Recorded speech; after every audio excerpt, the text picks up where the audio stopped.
Alright, what up? So welcome to another video. So a little different change of scenery. Decided to just kind of switch it up just a little bit. But today we're going to be going over self-confidence, and we're going to give you guys 5 different actionable tips that you guys can use to help build your self-confidence as a basketball player. So stick around to the end. I'm going to give you guys my favorite and I think the most valuable tool that you guys can use to increase your self-confidence to hopefully perform at a higher level on the court. So first off, self-confidence is essentially your belief in yourself and your abilities. So as a basketball player, it's your belief in your ability to make plays, make shots, and be a good player. So increasing your self-confidence is essentially just increasing your belief in your abilities. So first things first, obviously you have to be putting in the work. If you're not working out, you're not working hard, you're not getting better, you're not skilled, how are you going to be confident? So as long as you guys are doing that, then these 5 tips will help you. If you're not working out, probably need a different video. But anyways, let's get right into these 5 tips. So tip number 5, I would say, is try to focus more on the process versus that product. So what I mean by that is the product would be the points that you score. If you guys won, lost, you're focusing more on a result of an action instead of just the action in the process. So the process could be for you as a player, say you're trying to become a better shooter.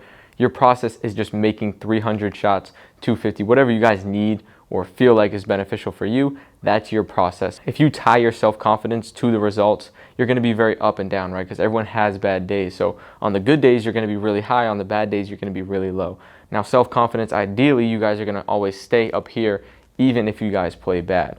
So tying that self-confidence more to the process is going to help a lot. If you guys are just focusing on accomplishing that process every day, all right, 300 makes, 300 makes, 300 makes, as you start to see those days build up, you're going to start to feel more accomplished. You're going to start to see that you're working consistently, and you're going to start to have a little bit better belief about yourself and who you are as a player, which is going to help your self-confidence. So tip number 4, what I would just say is try to remember past successes. It's really easy to get caught up in, oh, you had one bad game, you let that lead to another bad game, and then so on and so forth. But trying to go back and remember past games that you had, that you shot really well, you played really well, you guys got the win, whatever it may be, that's going to really help you start to get that belief back in yourself that you are that player that you want to be, that you play at a high level, that you're a good player, that you can shoot, whatever it may be, whatever you guys have issues with. Go back and remember when you guys were doing that really well, when you were playing at that high level. Go back and remember that, and that's going to help bring back that belief in yourself that you are a good player. Now, tip number 3, I think is honestly could be number 1, but this is mantras and what you say to yourself. So everything that you say to yourself is extremely important. What you guys say to yourself, eventually you will believe. So if you're constantly saying every time you miss, oh, I can't shoot, I suck, right? I hear players say this all the time in workouts, in games, everything. And again, if you say it over and over again, eventually you're going to believe it. And if you believe you're not a good shooter, your self-confidence is not going to be very good. So trying to change that sentence that you say to yourself, say you lost a game or you made a turnover, just instead of saying I suck or I can't shoot, I'm a bad player, you have to figure out a certain phrase or sentence that you guys can use and just say real quick every single time that you start to feel down on yourself real quick, you make a mistake. You can use this mantra to bring yourself back up a little bit. That way you guys don't just keep dragging yourself down and dragging yourself down every time you make a simple mistake. So if you're a shooter, right, and you miss a shot, I'm a shooter, I'm a shooter, I'm a shooter. That's just a quick phrase you guys can use. And again, you're saying something to yourself, so you're going to start to believe it. And once you believe it, that's going to help your self-confidence. So watch what you say to yourself and watch what you think to yourself. It's not going to be easy at first. You're going to have to catch yourself. But over time, this is really, really, really going to help you guys if you guys can monitor this. So tip number 2 is visualization. Now this can be used across a lot of different areas within the game of basketball, from building skills, improving your shot, but especially self-confidence. So when it comes to visualization and visualizing something clearly and with as much detail as possible, your brain doesn't really know the difference between what's real and what's fake. So again, it's almost like faking it till you make it. Same thing with saying that mantra to yourself. Even if you don't believe it at first, just keep saying it. Same thing with visualization.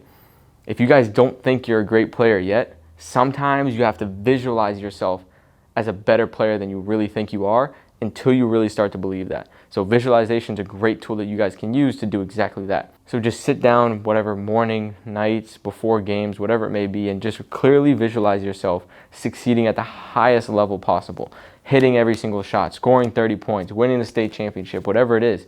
Just visualize that self. Again, your brain's not going to know the difference between what's real and what's fake. So the more you guys can do that, the better. And tip number 1 is journaling. Now, again, faking it till you making it, writing things down, saying things to yourself increasing that self-belief, journaling is a great tool for that. So what you guys can do, get a piece of paper, a notebook, whatever, have a dedicated notebook, and every single day write down a certain phrase or a paragraph that is directly related to what you guys need to work on. So say you're a player, you're in a shooting slump, you guys are losing games, you're not feeling confident in yourself. Write down something in the present tense. That's very important. I am playing at my highest level ever. I'm shooting 40% from three, right? You guys can create these numbers specifically for you. Averaging 20 points per game. We've won 5 straight games back to back to back, whatever it may be. And just write that down every single day. Again, even if you don't believe it yet, you have to write it to change that belief in yourself. So being able to just be consistent, writing that phrase down every single day, whether it's morning, whether it's night, whatever, pick a time, do it every single day. Again, the more consistent you can be with this, the better. You're not going to be able to change the belief in yourself in one day. It's going to happen over the course of multiple days, lots of practice and repetition. If you guys can combine all of those things, you're really going to be able to increase your ability to be confident in yourself, which is extremely important on the basketball court. I'm sure you guys are already aware of that. Normal players are here, the self-confident players are here. Even though there's a huge discrepancy in skill, just because they're more self-confident, they're playing at a higher level because they really believe in themselves. And I've seen it the other way. I've seen players who are really skilled but not confident, and they play down here. And I'm sure there's a lot of people watching that are exactly the same way. So you have to be able to combine that skill and that ability with that self-confidence. Just because you have skills doesn't mean you're going to be able to perform in games. You need to have self-confidence if you want to play at the highest level, especially when you get into slumps, things go wrong, you're missing shots in a game. The most confident players, you look at Kobe, MJ, they're missing shots, they don't care. They're still self-confident. They're confident in their ability to go and make plays regardless of what happened before. That's the mentality that you guys got to get to, and it's not going to happen overnight. But if you guys can use all 5 of these tools, it's really going to help you guys get to that level that you guys need to be at to be self-confident and be the best player that you guys can be. So I appreciate you guys for watching this video. I hope it helped. If it helped, please drop a comment to let me know. That way I can continue to make videos like this that will help you guys out and continue to keep getting you guys better. So appreciate it. I'll see you guys in the next one.